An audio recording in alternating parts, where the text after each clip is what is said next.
Dane, after having had to watch that game from the stands in Christchurch, how hungry does it make you to influence the return match here?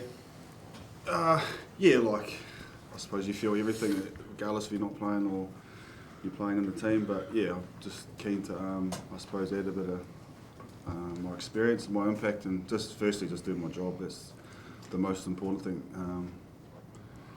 Don't try and win it by myself, or try determine the result by going out and trying to be a maniac. Just nail my set piece and add energy and do everything I can to put a performance in. You guys obviously lost a few lineouts late in the piece there. Has that been an extra area of attention this week?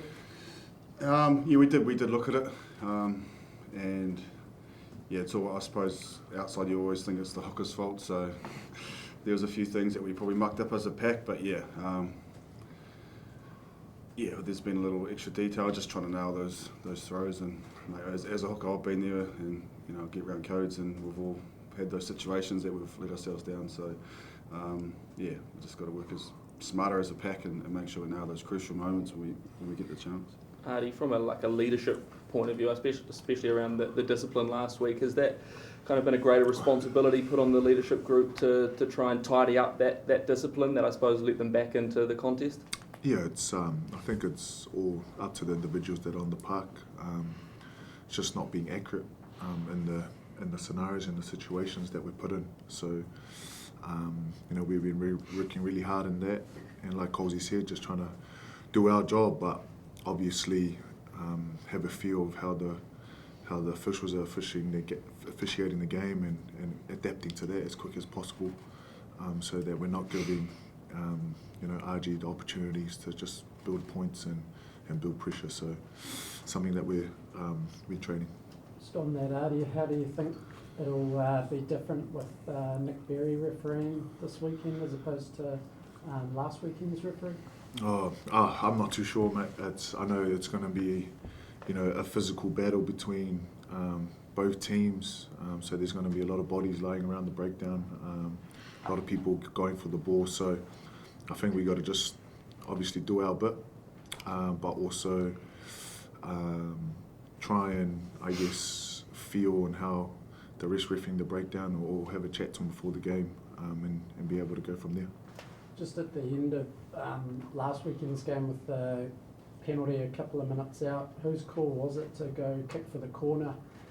Was there also thought of knocking over the three, try to get back and score a try to win the game? Yep. What was the sort of process? No, my call. I was captain at the time. Went for the corner. We thought we could. Our drives were going really well, and we thought we could get 7 points, but obviously didn't happen. And in hindsight, you can look back and think of different scenarios of what could have happened. But yeah, that's just something that we made the call, backed ourselves, but didn't execute. Was it sort of be happy with the draw against them, at that time, as opposed to trying tough way to victory? Yeah, well, if you looked at the game, it was a bit, we were building multiple phases, but we couldn't quite get our game going. So my mindset was taking the three and then getting the ball kicked back into our own half and trying to get out of our own half. Kind of had that feeling, or felt like probably wasn't realistic. So yeah, we thought we'd go for the 7-pointer. Ardie, you made a call based on instinct. How hard is it when there is a little bit of pressure on to trust that instinct and not overthink the process that you're going through as a skipper? Dane, you can probably answer that as well, having done the job to various stages. Yeah, I think with those pressure moments, you train those in the week. So when it does happen, you fall into those natural habits and those instincts. And I think we got great leaders on the field as well, so you lean on them as well. And we made the decision to do that. And there's pressure moments where you come on the field and mate, it's easy in hindsight. I mean, depending on the result. If you win, great call. If you lose, terrible call. So that's just the world we live in, mate. And those are the pressure moments that I guess as an All Black we love to live in. And sometimes we get it right, sometimes we get it wrong. And that's just the reality of it.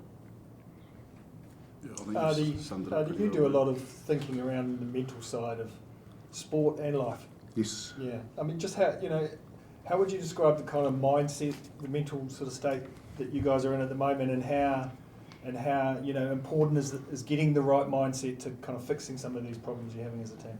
Yeah. Obviously, our focus is staying together and staying tight.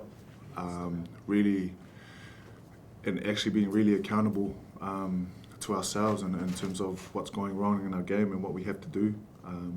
That's something that we really look hard at ourselves. But yeah, one thing is, when we're going through these times, it's staying together, staying tight, but at the same time, actually pulling each other up on what needs to be done to get the result. So, we're tight, connected, and just got to turn up every day and nail our job. Dane, you've always been a kind of a straight speaker when it comes to what a team needs to do. Has it almost gone past that now, or is it kind of? You can't bollock each other over and over and over again, can you? I mean, what's your feeling around what's needed to kind of turn this thing around? Yeah, it's obviously a unique situation being in this team and what we're going through. I think there's a process. Like after the game, you always feel like the world's ended, like the first couple of days, and then I think the review and like Ardie said, the accountability it gives you, I suppose, solutions that you can actually get better and fix up things that you're not getting right. So I think the number one thing is getting solutions on how to close out games, win the game, and be better in that. And then I've been in a couple of teams where we've lost, and I think the thing at the moment, there's been no blame game or pointing the finger or people going rogue on their own kind of tour. It's been a real collective buy-in to try and get the result and be consistent in our performance, which is, I think, a real positive. So yeah, I think those have been the two biggest things, and I suppose being on the outside you might not think that's probably happening, but there's a lot of hard work that's going into to get the win. Right. And we needed that. So as soon as we go rogue and become individual, that's when I think it's going to get worse. So I think. Yeah, and you touched on it. This is kind of a new territory for you guys, isn't it? You're figuring out something a bit different for the All Blacks. Yeah, it's unfortunately it is. It's a place that this team hasn't been. So everyone's just got to stand up, get accountability. If someone comes at you for you're not doing the job right, then you just got to get on with it and take the feedback on board. And I think, like I said, that you just got to be clear and free. Like there's a lot of stuff that's happening, but at the end of the job, just go out there, enjoy the occasion, and then just do your job. Simple as that. Ian's put a lot of faith in the starting 15 week after week. I guess as a group, do you feel like you guys, I know the result didn't go your way, but throughout this year, do you feel like this group in the starting 15 is evolving each game? Yeah, it is. Like if you look in the weekend, for majority of that game, we should have closed out that game and finished it, but we didn't. So, look, mate, it's as a player, if you get selected, you get selected, and you back yourself and you back the trusted mates that you get selected next year to go out and do a job. And that selection process is out of our hands. All we can do is turn up. I feel like this team, like Colsey said, has been in a unfamiliar territory. The All Blacks haven't been in this kind of big situation like this before, so we're navigating that space too. All I know is that the boys that get named, they never take it for granted, so they always try and go out there and try to be their best, and at the same time be free and clear and just jam. How important are the combinations with no changes to the starting 15, Ardie? How much is that an eye towards next year and all that as well? How important the combinations? Yeah, combinations and positioning. Yeah, I guess you can say it's important to build the chemistry around that. In terms of thinking of next year, man, I'm thinking about today. Pretty much, and this weekend. So, yeah, it's important. It's important to build combinations, but at the same time, you've got to perform under those pressure moments. And if you don't, then things can happen. And just on the loose forwards, what's sort of the key to getting that sort of dominance, if you like, that might have been, not there in recent times? Is there what sort of focus is there for them? I'm not too sure, mate. Do you feel like we haven't been dominating the last couple of games, or is that all? Yeah, perhaps. Oh, is that what you're meaning? Yeah. Oh, yeah, okay.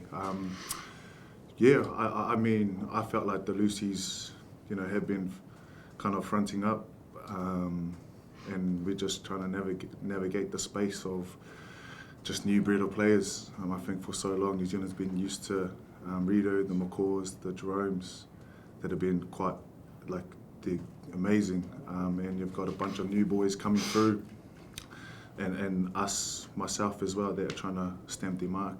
So it's a day-to-day, week-to-week process. But yeah, I feel like we're tracking well, and we're putting our best foot forward.